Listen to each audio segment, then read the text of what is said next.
El siguiente segmento es clasificación F, formativo, educativo y cultural. A, apto para todo público.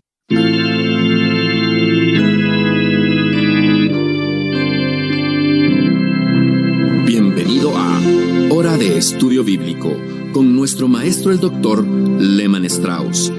Este estudio es el resultado del tiempo personal con el Señor, el ministerio pastoral y la experiencia en conferencias bíblicas del Dr. Lehman Strauss.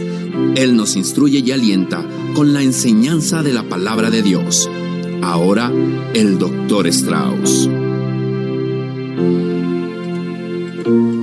Estamos listos para proseguir con nuestro estudio en Filipenses. Muchas gracias por sintonizar una vez más Hora de Estudio Bíblico. Pero como habitualmente hacemos, antes de ingresar en nuestro estudio de Filipenses, vamos a considerar otra palabra de nuestro vocabulario bíblico. Se trata esta vez de la palabra intercesión. Significa encontrarse con otro en conversación o hablar por otro. Esa es la idea detrás de la palabra intercesión. En el Nuevo Testamento se utiliza este término con forma de oración. Por ejemplo, encontramos oraciones intercesoras de Cristo por su pueblo. Y en Hebreos 4:14 leemos: por tanto, teniendo un gran sumo sacerdote que traspasó los cielos, Jesús el Hijo de Dios, retengamos nuestra profesión, porque no tenemos un sumo sacerdote que no pueda compadecerse de nuestras debilidades, sino uno que fue tentado en todo, según nuestra semejanza, pero sin pecado. Y después tenemos otro versículo en Hebreos 7:25, donde dice que el Señor vive siempre para interceder por nosotros. Entonces la palabra intercesión se emplea en la Biblia para expresar las oraciones del Señor Jesús por sus seguidores. En el capítulo 17 del Evangelio de San Juan tenemos la oración intercesora del Señor Jesús. Allí vemos a Cristo intercediendo por los suyos como en ningún otro lugar de la Biblia. La oración en Juan 17 debe ser estudiada por cada creyente. Ahora bien, la palabra intercesión entonces es utilizada para describir las oraciones del Señor Jesús por su pueblo. Pero en segundo lugar, la palabra se utiliza como las oraciones del Espíritu Santo a favor de los creyentes. Por ejemplo, en el capítulo 8 de la epístola de Pablo a los Romanos, tenemos una tremenda declaración en cuanto a la oración. No solo las oraciones del Espíritu Santo, sino las oraciones del creyente. Leemos Romanos 8, 26 y 27 y dice: de igual manera, el Espíritu nos ayuda en nuestra debilidad, pues qué hemos de pedir como conviene no lo sabemos, pero el Espíritu mismo intercede por nosotros con gemidos indecibles. Entonces tenemos dos ejemplos de oración intercesoras. El Señor Jesús intercede por nosotros y el Espíritu Santo hace lo mismo por nosotros cuando oramos. Y en tercer lugar, tenemos la oración intercesora de los creyentes. Y eso es cuando oramos los unos por los otros. Allí estamos intercediendo ante Dios los unos por los otros. Y esto es muy importante. Las oraciones intercesoras de los hermanos, los unos por los otros, es intercesión. El valor y la validez de este ejercicio espiritual es la responsabilidad y el privilegio de cada hijo de Dios.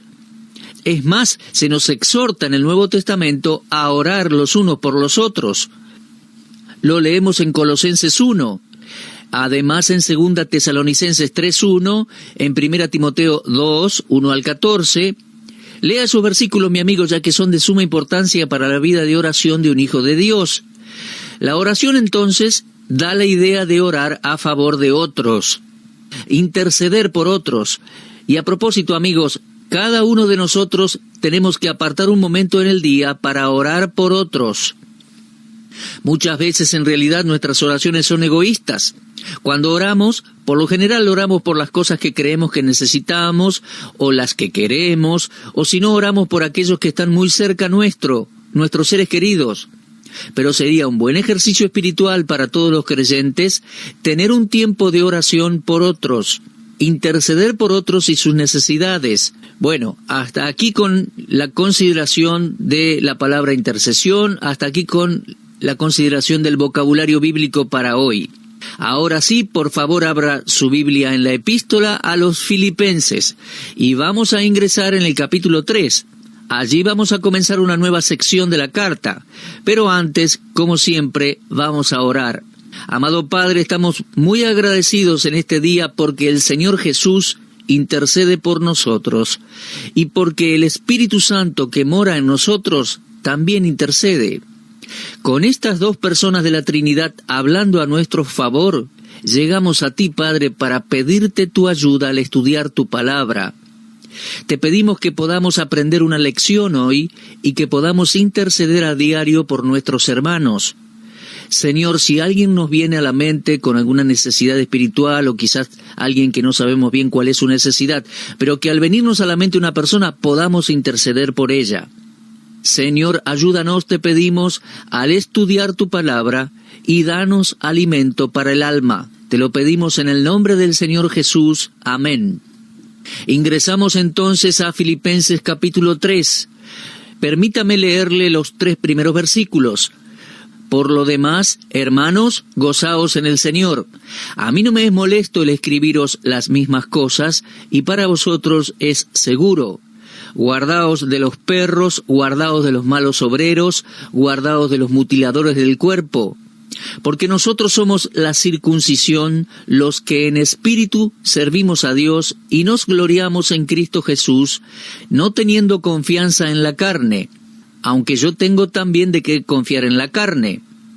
El apóstol Pablo está diciendo aquí, tengo algunas cosas para decirles. En cuanto al resto de mis hermanos, regocíjense en el Señor. Y utiliza de nuevo esa expresión en capítulo 4, versículo 8, y vamos a ir allí más adelante, ¿no? Parece que Pablo está diciendo con alegría, por lo demás, hermanos, no queda más que regocijarse en Dios. Esto nos lleva al primero de 3 pensamientos de advertencia, dados para proteger al Hijo de Dios aquí. Podemos llamarlos las 3 protecciones. Fíjese, por favor, primero, regocijarse en el Señor. Segundo, resistir al enemigo. Y tercero, refrenarse de la carne. Ahora bien, vamos a ver estos 3 pensamientos. Primero, regocijarse en el Señor. Aquí Pablo una vez más nos habla del gozo, algo que vemos a través de toda la epístola. Habla de esa bendita característica de una forma u otra por lo menos unas 18 veces en estos 4 capítulos de Filipenses. Pablo era consciente, sin dudas, de las reiteraciones, ya que aquí dice, a mí no me es molesto el escribiros las mismas cosas, y para vosotros es seguro. La reiteración jamás fue irritante para Pablo, porque es uno de los principios básicos de la enseñanza efectiva. Repetir un mensaje de gozo no era tedioso para él, y para el resto de los creyentes no estaba de más. Cualquier cosa que sea digna de mencionar es digna de ser repetida. ¿Quién de nosotros no necesita ser animado a continuar gozándonos en el Señor? Creo que el pueblo de Dios debe ser el más feliz en la tierra. Y esa distinción de gozo debe estar presente en nuestras voces, en nuestras acciones, en nuestras actitudes. Pero tantas veces perdemos el gozo a causa de una provocación mínima. Así que ser recordados de regocijarse en el Señor es algo que no nos tiene que cansar. Algunos creyentes me impresionan porque parecen haber sido bautizados en limón. Parece que nunca disfrutan nada. El mundo nos recuerda día a día que las circunstancias no siempre son para regocijarnos, pero el cristiano está en Cristo. Por eso, nuestro regocijo es en Él. Pablo no dijo solamente regocíjense, sino que dijo regocijaos en el Señor siempre. Otra vez os digo, regocijaos. Esa frase está en Filipenses 4:4. Lehmann-Strauss vivió varios años en Pensilvania y sirvió en la iglesia allí por 18 años como pastor. Había cierto predicador allá que se lo conocía porque su expresión favorita era mantenga la frente en alto. Cuando iba a visitar a una familia en el hospital o alguna familia que había perdido un familiar y estaba pasando por un momento difícil, él les decía: mantengan la frente en alto. Bueno, al escuchar esta frase vacía e irritante en tiempos de tristeza y sufrimiento, las personas quedaban con un vacío. Ahora, Pablo tiene mucho más que una frase de ánimo que ofrecer a los creyentes. Él no está diciendo mantengan la frente en alto.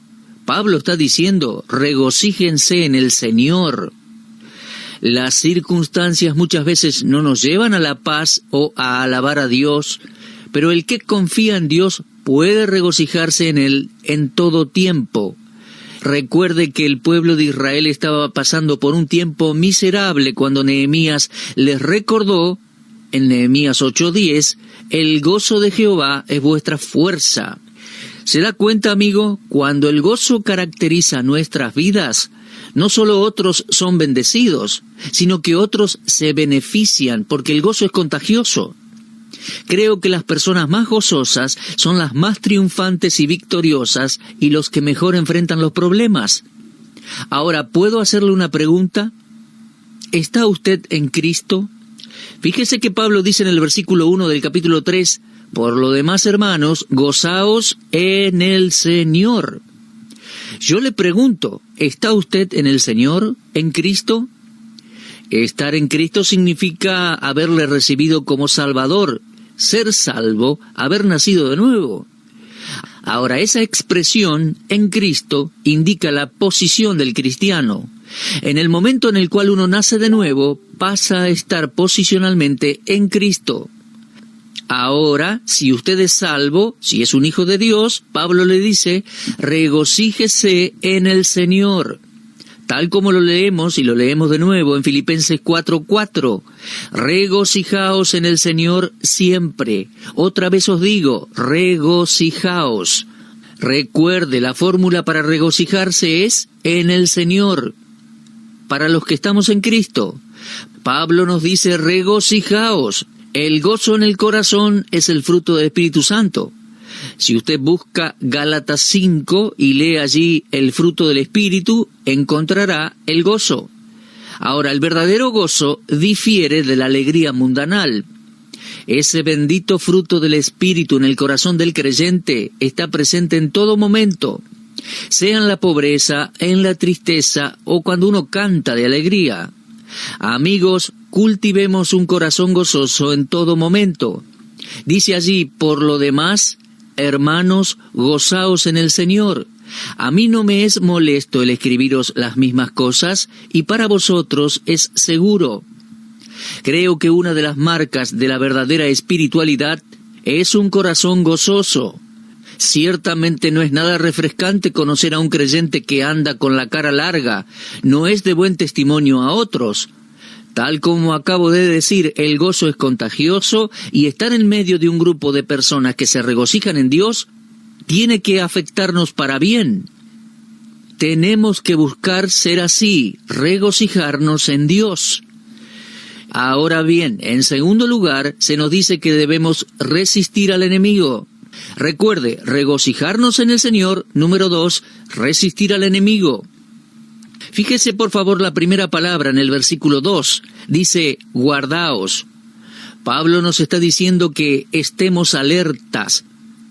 Había 3 cosas por las cuales tenían que estar alertas. Primero, dice que tenemos que guardarnos de los perros, que tengamos cuidado de los perros. Bueno, ¿qué nos quiso decir con eso? Bueno, le explico. La palabra perro es empleada muchas veces en las Escrituras. En ocasiones se utiliza literalmente del animalito de 4 patas, como en el caso de Lucas 16:21. Pero en otras ocasiones la palabra perro es figurativa, como lo es aquí. Varias referencias figurativas nos van a ayudar a comprender lo que dice el apóstol. En Mateo 7, versículo 6, el Señor Jesús dijo, no deis lo santo a los perros, ni echéis vuestras perlas delante de los cerdos, no sea que las pisoteen y se vuelvan y os despedacen. Ahora, desde ya que esto no significa que no debemos presentar el Evangelio a los incrédulos, como algunos lo interpretan por ahí. El uso de la palabra por Isaías, tal como el pasaje en que el Señor habla, se refiere a religiosos que profesan algo buscando algo a cambio, que ya tienen un interés, son insaciables. Dice Isaías 56:11, son los pastores que no saben entender. Todos ellos siguen sus propios caminos, cada uno busca su propio provecho, cada uno por su lado. Insisto, Isaías 56:11. El término es empleado figurativamente, no se refiere a un perro, al animalito, sino a un ser humano. Jesús estaba diciendo que no tiene sentido discutir las cosas del Espíritu de Dios con personas que no quieren entenderlas. Los creyentes en Filipos tenían que estar alertas por cualquier infiltración de legalismo por medio de maestros judaizantes que mantenían las características distintivas de la religión. El crecimiento del cristianismo produjo preocupación entre los líderes judíos religiosos. En los días del apóstol Pablo había judíos que estaban dispuestos a reconocer hasta cierto punto que Cristo era un gran profeta y maestro, y hasta aceptaban el estándar ético del cristianismo. No obstante, se aferraban a la condición de que la ley de Moisés no debía ser dejada de lado. Si alguien se quería salvar, ellos decían, entonces debía guardar la ley de Moisés. Ahora, esos judíos estaban dispuestos a asimilar el cristianismo y mezclarlo un poco con el judaísmo. Pero Pablo jamás iba a reducir a Cristo al nivel de un simple profeta judío. De modo que aquí en Filipenses el término perro es figurativo, pero ese mismo término era usado por los judíos y se refiere a un religioso que se opone a la verdad. Ahora bien, ese mismo término era usado por los judíos para describir los gentiles. Pero aquí el apóstol Pablo lo usa en un sentido más general, aplicándolo a los religiosos que decían ser cristianos, pero aún consideraban necesario estar bajo la ley de Moisés. En realidad lo que Pablo estaba diciendo era, tengan cuidado con la infiltración de gente que se dice ser cristiana, cuidado con los perros, figurativamente hablando. En el salmo mesiánico que describe los sufrimientos de nuestro Señor, estoy hablando por supuesto del Salmo 22, en el versículo 16 leemos, porque perros me han rodeado, me han cercado cuadrilla de malignos, horadaron mis manos y mis pies.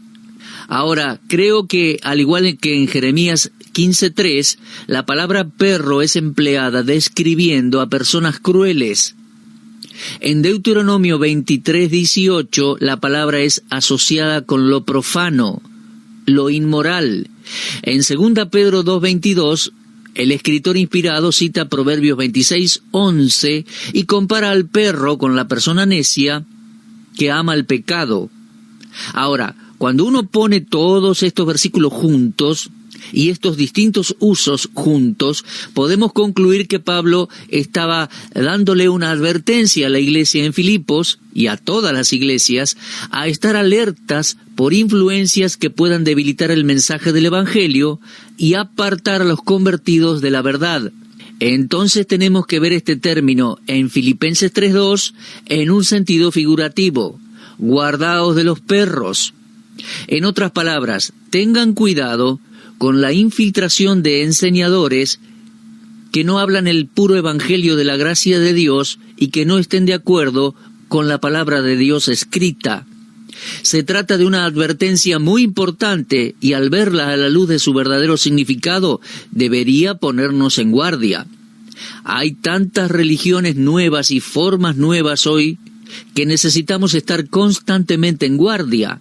Cuidado con los perros, cuidado con la infiltración de errores. Ahora Pablo continúa y dice, guardaos de los malos obreros. Hay algunos que dicen que no hay diferencia entre perros y malos obreros, que la única diferencia son los métodos. Bueno, creo que el perro ejemplifica el error que devora con la capacidad de un animal, mientras que el mal obrero ejemplifica tácticas engañosas. aunque no podemos estar tan seguros de clarificar los términos de esta manera. Mucha gente no está buscando hacer todo el mal posible en el mundo, pero son fanáticos, desbalanceados e incapaces de distinguir o discernir en la palabra de Dios. Estas personas son las que introducen modas en nuestras iglesias, exageran la importancia de cosas triviales, están al tanto de cada teoría nueva y la siguen, dañando así la verdad. Miren, es imposible exagerar el mal que los perros y los malos obreros pueden causar. Tenemos que estar alertas en todo momento. Repito, estos términos son figurativos de personas que introducen el error en sus enseñanzas y ética. Ahora, el mal obrero puede tener altos estándares morales, sin embargo sigue siendo un mal obrero, un obrero de iniquidad. El Señor Jesús se refirió a eso en Mateo 7:15. Guardaos de los falsos profetas, que vienen a vosotros con vestidos de ovejas, pero por dentro son lobos rapaces. Puede que hablen con frases piadosas, en un lenguaje atractivo, pero el Espíritu Santo los llama malos obreros. Parece que Pablo tenía en mente un grupo de personas en particular que leerían esta epístola y que sus actividades eran conocidas por los hermanos en Filipos. Cualquier persona que obra en contra del Evangelio de la gracia, lo distorsiona, lo mezcla con filosofías y enseñanzas humanas, es un mal obrero. Ahora, tenemos que estar alertas. No estoy diciendo con esto que debemos andar por ahí buscando la quinta pata al gato y llamando hereje al que no hace las cosas de la misma manera que nosotros. Pero el error se está desparramando por todos lados hoy y tenemos que estar alertas. Los errores se están esparciendo y se lo hacen en el nombre de Jesús. En mis muchos años de ministerio, mis amigos, predicando por las iglesias, he encontrado mucha enseñanza errónea y hoy está surgiendo mucha enseñanza errónea, pero siempre se menciona el nombre de Jesús. Como lo dije en otras ocasiones, el diablo cita la Escritura, él cita la Biblia. Es más, creo que lleva una Biblia bajo el brazo. Todas las religiones de Occidente citan la Biblia y uno tiene que tener cuidado. Uno los ve en la televisión, puede escucharles por radio, hoy hay muchos sitios en Internet y sus falsas doctrinas también aparecen en libros. Así que tenemos que ser muy cuidadosos. También hay muchos hombres buenos ministrando y enseñando la palabra de Dios, pero tenemos que examinarlos a todos a la luz de la palabra de Dios. Entonces, Pablo está diciendo, hermanos, regocíjense en el Señor. Tengan un corazón contento y no se cansen de escucharme. Se lo repito una y otra vez, es importante que se lo repita. Luego dice Pablo, tengan cuidado con los perros y los malos obreros. Cuidado con alguien que venga con una enseñanza que no es verdadera a la luz de las Escrituras. Se trata de advertencias solemnes y tenemos que tomarlas en cuenta. No toda nuestra predicación es agradable. Penetra hasta los tuétanos y hace que las personas se sientan incómodas. Eso es lo que la Biblia enseña.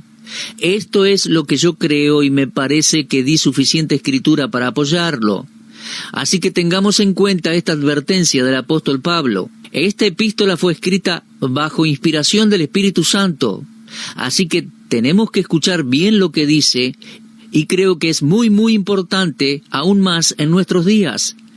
Mantenga, mi hermano, un corazón gozoso y sus ojos y oídos abiertos, su mente y su corazón alertas para no ser arrastrados por los que vienen enseñando el error.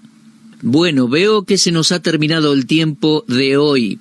Para mí es un gozo poder ministrar las verdades de la palabra de Dios, queridos amigos, frente a este micrófono, y espero que sea de ánimo para ustedes.